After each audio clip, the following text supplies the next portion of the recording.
Hello, আজ এই ভিডিওতে নেতাজি সুভাষচন্দ্র বোস প্যারাগ্রাফ সম্পর্কে বলেছি। সাধারণত ওয়েস্ট বেঙ্গল বোর্ডে ক্লাস 5, 6, 7, 8-এ নেতাজি সুভাষচন্দ্র বোস প্যারাগ্রাফ লিখতে আসে।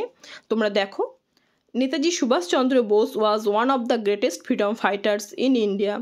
নেতাজি সুভাষচন্দ্র বসু ছিলেন ভারতবর্ষের একজন অন্যতম স্বাধীনতা সংগ্রামী। Subhas Chandra Bose is known as Netaji. Subhas Chandra Basu Netaji নামে পরিচিত। He was born on 23rd January 1897 in Cuttack in Orissa. তিনি উড়িষ্যার কটক শহরে 1897 সালের 23শে জানুয়ারি জন্মগ্রহণ করেছিলেন। He studied at Presidency College. তিনি প্রেসিডেন্সি কলেজে পড়াশোনা শুরু করেছিলেন।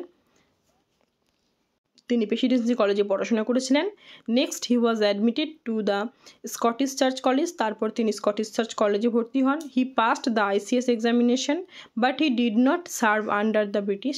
তিনি ICS পরীক্ষায় উত্তীর্ণ হয়েছিলেন, কিন্তু তিনি ব্রিটিশদের অধীনে চাকরি করতে রাজি হননি। He became the mayor of Kolkata. তিনি কলকাতার মেয়র হিসেবে নির্বাচিত হন। He gave the famous slogan give me blood and I will give you freedom. তিনি বিখ্যাত যে স্লোগান, তার স্রষ্টা, তিনি বলেছিলেন যে তোমরা আমাকে রক্ত দাও, আমি তোমাদের স্বাধীনতা দেব।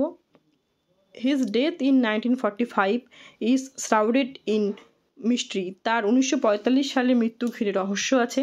His vision and patriotism continue to inspire people around the world. তার স্বপ্ন এবং দেশপ্রেম সারা পৃথিবীর মানুষকে ইন্সপায়ার করে।